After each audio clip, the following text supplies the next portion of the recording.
Next is the biosphere is to a large extent protected from cosmic ray bombardment from the outer space. Why? Because it is due to the presence of Earth magnetic field. Okay, earth magnetic field की वजह से क्या है कि biosphere में जो है cosmic रे का इतना जो है ज्यादा इफेक्ट ज्यादा नहीं पड़ रहा है. यहाँ पे थोड़ा सा इसके बारे में लिखा भी हुआ है. Earth magnetic field act like a giant invisible bubble, है ना, दैट शील्ड. क्या करता है, ये बचा के रखता है प्लैनेट को from the dangerous cosmic radiation spewing from the sun in the form of solar winds. The field exist because earth has giant ball of iron at its core, है ना. अर्थ में क्या है, क्रस्ट, मेंटल और core.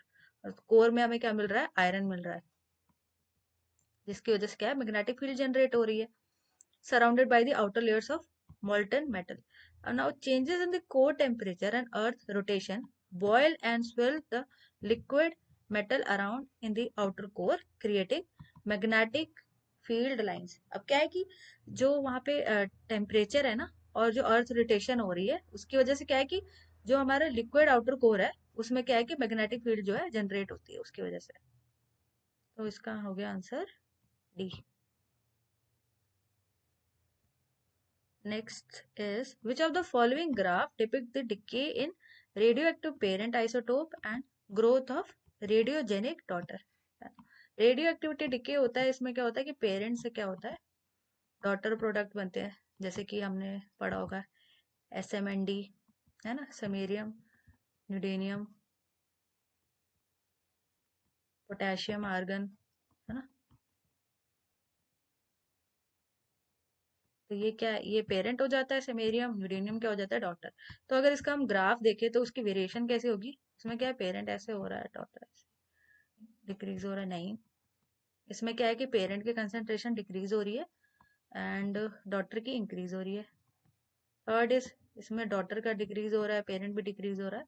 यहाँ पे क्या दिखा हुआ है, डॉटर डिक्रीज हो रहा है और पेरेंट इंक्रीज हो रहा है. आंसर तो इसका बी है, लेकिन देख लेते हैं कैसे.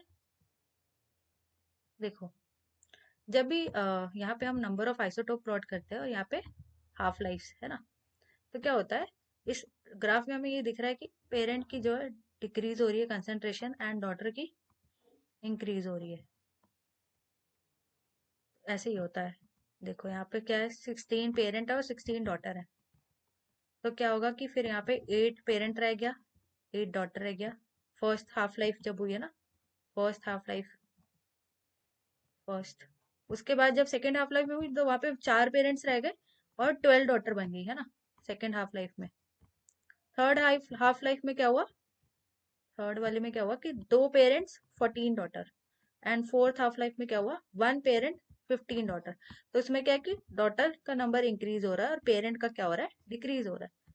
तो सिमिलरली ये वाला ग्राफ ठीक होगा जिसमें डॉटर की इंक्रीज हो रही है रेशो और पेरेंट की डिक्रीज हो रही है विद टाइम, है ना.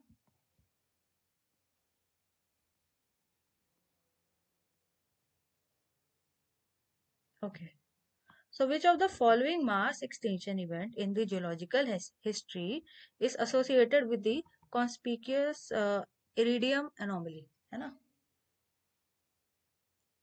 तो Permian, Triassic, Precambrian, Ordovician, Cretaceous, Tertiary, Eocene, Oligocene. अब यहाँ पे थोड़ा सा गूगल से मैंने लिया है मटेरियल, इसको पढ़ लेते हैं. The term iridium anomaly commonly refers to an unusual abundance of chemical element iridium in the layer of rock strata at Cretaceous Paleogene boundary, है ना. क्या है कि हमें वहाँ पे इरिडियम एलिमेंट मिल रहा है रॉक्स में. तो this unusual high concentration of rare metal, ये क्या है, एक रेयर मेटल है इरिडियम. तो ये क्या बताता है, एक्स्ट्रा टेरेस्ट्रियल इम्पैक्ट इवेंट, है ना. ये क्या बता रहा है कि वहां पे क्या हुआ, उस एरिया में कोई एक एक्स्ट्रा टेरेस्ट्रियल या तो कॉमेट गिरा है ना, या तो कोई एस्ट्रोइड बॉडी गिरी है. तो वो क्या है कि मतलब प्लैनेट से बाहर आए, अर्थ से बाहर कोई मटेरियल आके वहां पे गिरा है. तो ये किस में हुआ था, ये हुआ था क्रिटेशियस टर्शरी एक्सटिंक्शन के टाइम पे. यहाँ पे मैंने थोड़े जो भी एक्सटेंशन इवेंट हुए हैं वो एक डायग्राम में दिखाया हुआ है, इसको देख लो. 4.5 बिलियन ईयर्स में क्या हुआ था, अर्थ की फॉर्मेशन. 540 पे क्या हुआ था, कैम्ब्रियन एक्सप्लोजन हुआ था. उसके बाद क्या हुआ, ऑर्डोविशियन साइलूरियन एक्सटेंशन हुआ था, इसमें क्या है, ट्रायोबाइट्स जो है एक्सटेंट हुए थे। उसके बाद लेट डिवोनियन एक्सटेंशन हुआ था, Permian Triassic extension. Following represent the correct ascending order of appearance in geological history of Earth.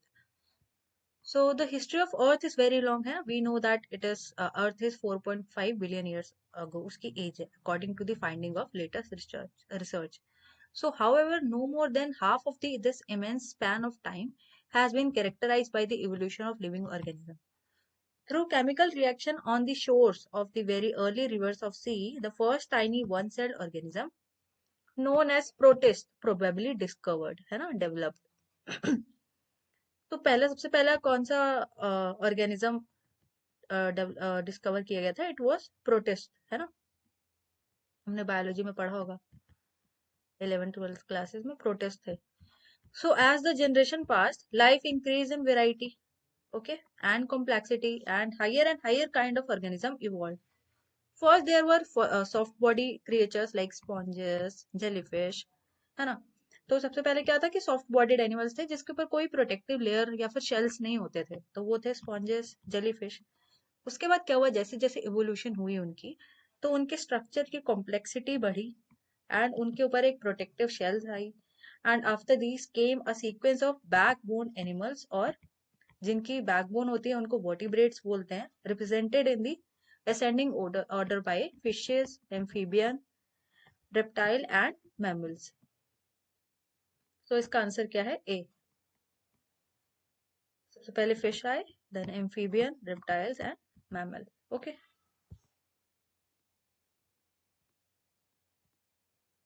Next is, if the continental crust with an initial length of L0 is stretched to a length of LB, then the stretching factor alpha is, so alpha will be new length by the original length. Okay. So C will be its answer. Next is, on a rotating spheroidal earth, its gravity field increases from equator to pole, है ना. क्या हो रहा है, equator से पोल की तरफ हम जा रहे हैं, तो क्या हो रहा है, ग्रेविटी फील्ड क्या है, इंक्रीज हो रही है. किसमें? अगर रोटेटिंग है. बट अगर नॉन रोटेटिंग है, घूम नहीं रहा है, अभी तो रोटेट कर रही है हमारी अर्थ ऐसे, है ना, बट अगर नॉन रोटेटिंग है तो क्या होगा, it will increase from equator to the pole. तो इसमें भी सेम केस होगा, ऐसा कुछ डिफरेंस नहीं होगा. Next is, an elevated land mass attaining isostatic compensation when it is uplifted in the case of overcompensation and undergoes subsidence otherwise. अगर तो compensation होगा तो uplift होगा, नहीं तो subsidence होगा.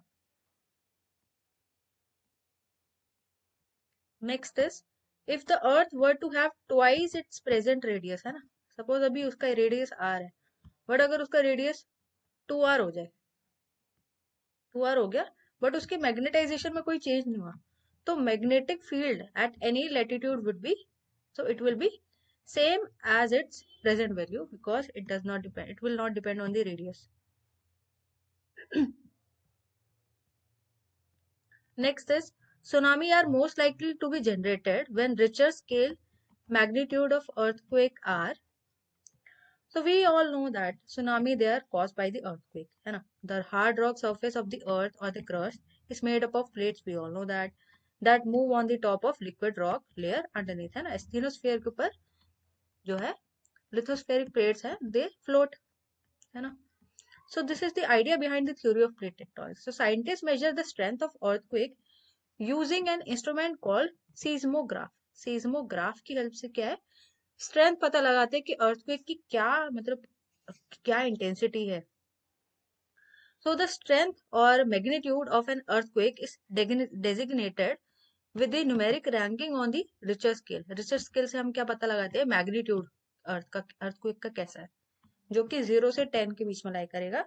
So typically stronger earthquake that can be felt and cause damage, जो जिसमें हमें डैमेज देखने को मिलेगा, उसका रेंज होगा 5.5 to 8.9 on the scale.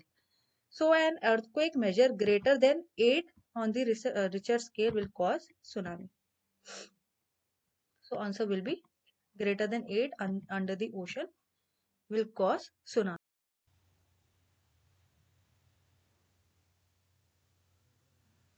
So thank you so much for watching this channel. Do like, share and subscribe. And video पसंद आया हो तो share जरूर करना. And keep watching and wait for the next one. So thank you so much.